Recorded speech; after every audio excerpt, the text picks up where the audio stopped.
ओम श्री गुरु सत्ताई नमः। सभी को प्रणाम। आइए समस्याओं का समाधान ऋषि चिंतन से के क्रम को आगे बढ़ाते हैं।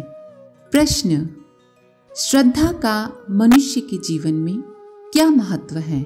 उत्तर: प्राचीन काल में पवित्र अंतःकरण वाले महान पुरुषों द्वारा अज्ञान अंधकार में भटकते हुए लोगों को सत्य मार्ग पर चलाने का माध्यम उनमें जगाई हुई श्रद्धा ही रही है।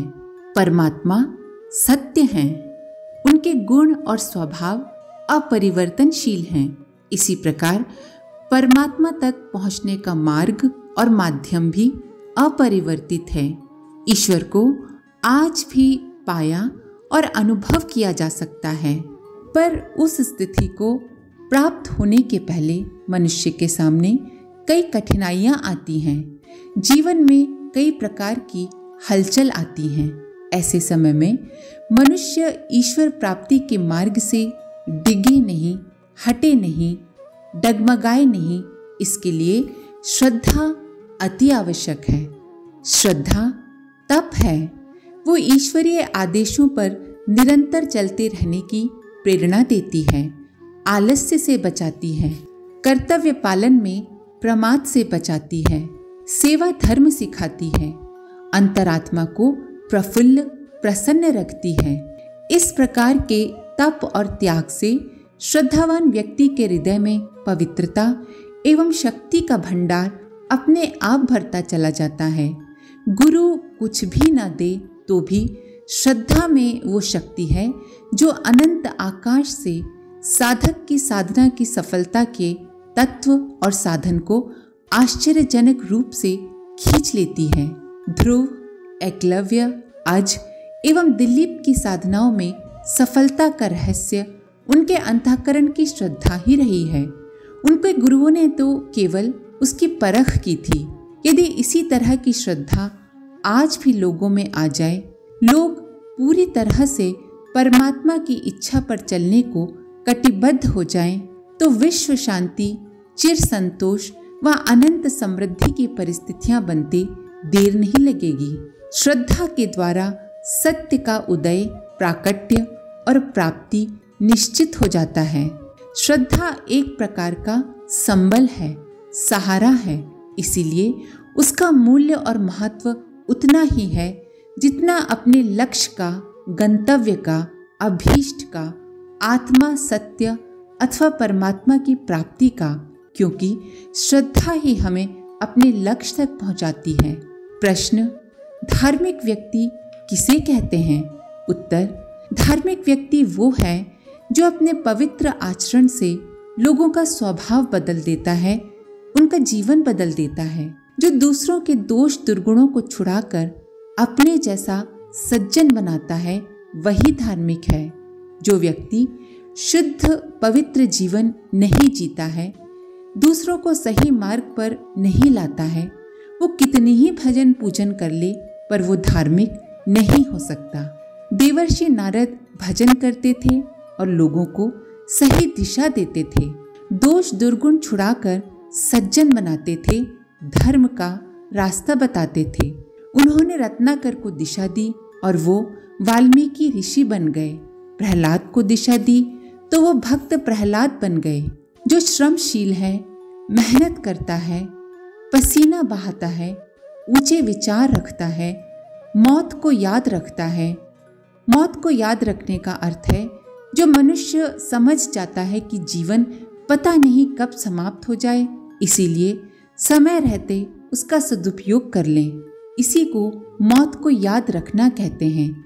जो मनुष्य दोष दुर्गुणों से दूर रहता है, वही धार्मिक है। आज तिलक लगाने वाले, दाढ़ी रखने वाले, भजन पूजा पाठ करने वाले व्यक्तियों को ही धार्मिक कहा जाता है। ये तभी सही होगा जब ऐसे व्यक्तियों का आचरण सज्जनता का और धर्म का हो। जो मनुष्य समाज को ईश्वर का रूप मानकर निस्वार्थ भाव से सेवा करता हो, धर्म के रास्ते पर चलता हो, वही सही अर्थों में धार्मिक है। प्रश्न: हिंदू धर्म तुलसी को कन्या और तुलसी दान को पवित्र और आवश्यक मानता है, क्या ये अंधश्रद्धा की बात हुई? उत्तर, नहीं, बिल्कुल नहीं, वरन ये भारतीय आचार्यों की बुद्धि का परिचायक है। तुलसी इतनी उपयोगी है कि उसकी देखभाल कन्या के पालन पोषण की तरह करने को कहा गया है, ताकि कोई भी व्यक्ति उसके लाभ से वंचित न रहे। शारीरिक दृष्टि से तुलसी सर्व रोग निवारक औषधि का काम देती है। तुलसी का नित्य सेवन करने से वो स्वास्थ्य को स्थिर रखती है और अनेक संक्रामक व्याधियों से रक्षा करती है। तुलसी के प्रयोग से सात्विक भाव की वृद्धि होती है, जिससे हृदय में श्रद्धा, भक्ति, कोमलता, क्षमा, दया आदि प्रवृत्तियों की वृद्धि होती है। वैज्ञानिकों के अनुसार तुलसी की लकड़ी में ऊर्जा के गुण बहुत परिमाण में पाए जाते हैं। इसीलिए धर्म ग्रंथों में तुलसी की माला धारण करने के बहुत अधिक लाभ बतलाए गए हैं। तुलसी की माला धारण करने से मन की हानिकारक वासनाएं और भावनाएं नष्ट होती हैं और तरह तरह के कुविचार, अनिद्रा, हृदय की धड़कन में लाभ पहुंचता है। जल में मिलाकर सेवन करने से तुलसी पत्र की शक्ति बढ़ जाती है और वो तुरंत प्रभाव डालती है। इसीलिए पूजा पाठ, हवन आदि धर्म कृत्यों के अवसर पर तुलसी युक्त चरणामृत सेवा करने का नियम रखा गया है। तुलसी इतनी उपयोगी है, इसीलिए तुलसी की देखभाल कन्या की तरह करना, तुलसी की उपयोगिता से लाभ उठाने और उसके प्रति श्रद्धा बनाए रखने का भाव है। निसंदेह ये साधारण सा दिखने वाला पौधा स्थूल एवं सूक्ष्म महत्ता के कारण असाधारण है। इसी से भारतीय संस्कृति में उसे इतना ऊंचा स्थान मिला है। प्रश्न, आत्मभाव का विस्तार करने से क्या तात्पर्य है?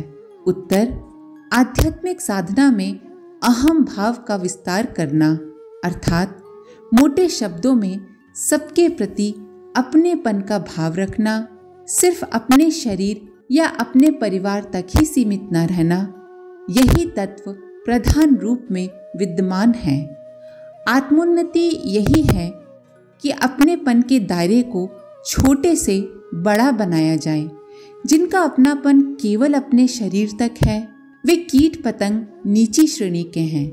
जो अपनी संतान तक आत्मभाव को बढ़ाते हैं, वे पशु पक्षी थोड़े ऊंचे हैं। जिनका अहम भाव अपनी संस्था राष्ट्र तक है, वे मनुष्य हैं। जो समस्त मानव जाति को अपनेपन से ओतप्रोत देखते हैं, वे देवता हैं। जिनकी आत्मीयता चर अचर, मनुष्य, पशु पक्षी, पेड़ पौधे सब तक विस्तृत है, वे जीवन मुक्त परम सिद्ध हैं। जीव अणु है, छोटा है, सीमित है। ईश्वर महान है, विभु है, व्यापक है। जब जीव ईश्वर में एक रूप होने के लिए आगे बढ़ता है, तो उसमें भी ईश्वर के जैसे ही महान गुण आने लगते हैं। ईश्वरीय कृपा की किरण जिन महात्माओं पर पड़ती है, उनकी स्पष्ट पहचान आत्मभाव का विस्तार है, जिसका स्वार्थ जितने कम लोगों तक, अपने परिवार तक ही सीमित है, वो ईश्वर से उतना ही दूर है। जो आत्मभाव का जितना विस्तार करता है, अधिक लोगों को अपना समझता है, दूसरों की सेवा सहायता करना आवश्यक कर्तव्य समझता है और उनके सुख दुख में अपना सुख दुख मानता है, वो ईश्वर के उतना ही निकट है। आत्म विस्तार और ईश्वर आराधना एक ही क्रिया के दो नाम हैं। प्रश्न, ईश्वरीय सहायता कब, किसे और कैसे प्राप्त होती है? उत्तर, जहाँ तक ईश्वरीय सहायता की बात है, वो तो हर समय मनुष्य के साथ रहती है, पर वो काम तभी करती है जब मनुष्य पहले अपनी सहायता खुद करने को तत्पर है। निकम्मे, आलसी और कामचोरों को तो वो भी अपने भाग्य पर गलने सड़ने के लिए छोड़ देती है। आदमी यदि सोच ले तो ऐसा कुछ भी नहीं है जो वो नहीं कर सकता। वो बना ही उस धातु का है जिसकी हिम्मत व इच्छा शक्ति के सामने कोई रुकावट टिक नहीं सकती। मनुष्य अपने हाथों से गलत रास्ते पर चलकर गिरने के लिए खाई खोद लेता है और चाहे तो उन्हीं हाथों से उठने के लिए सीढ़ियों वाला रास्ता भी बना सकता है। अर्थात मनुष्य अपने भाग्य को बनाने संभालने वाला स्वयं आप ही है। ईश्वर केवल उसी की मदद करते हैं जो अपनी मदद करने के लिए खुद तैयार रहते हैं। योग्यता न होने पर हाथ पसारने, नाक रगड़ने या गिड़गिड़ाने से अपना उल्लू सीधा करने की चालाकी यहाँ काम नहीं देती। पूजा पाठ और कर्म कांड का मकसद सिर्फ भगवान की इच्छा को दिलो दिमाग में मजबूती से जमा लेना और अपने आप में अधिक से अधिक शुद्धता, सच्चाई, समझ और हिम्मत पैदा करना है। इतने भर से ही उद्देश्य पूरा नहीं हो जाता और न ही भगवान खुश हो जाते हैं। भगवान को खुश करने के दो ही तरीके हैं। पहला, हम अपनी सोच, चरित्र व आचरण व्यवहार में कितनी शुद्धता, उदारता और सच्चाई भर पाते हैं, और दूसरा, ईश्वर की इस विश्व वाटिका को सजाने संभालने में कितना बढ़ चढ़कर हम अपना योगदान दे पाते हैं। आज के लिए इतना ही। अपने विचार कमेंट बॉक्स में जरूर लिखें। आप सभी का धन्यवाद। ओम शांति। हमारे YouTube चैनल को सब्सक्राइब करें और बेल आइकन को दबाकर ऑल पर क्लिक करें ताकि आने वाले सभी वीडियोस की नोटिफिकेशन आपको मिलती रहे।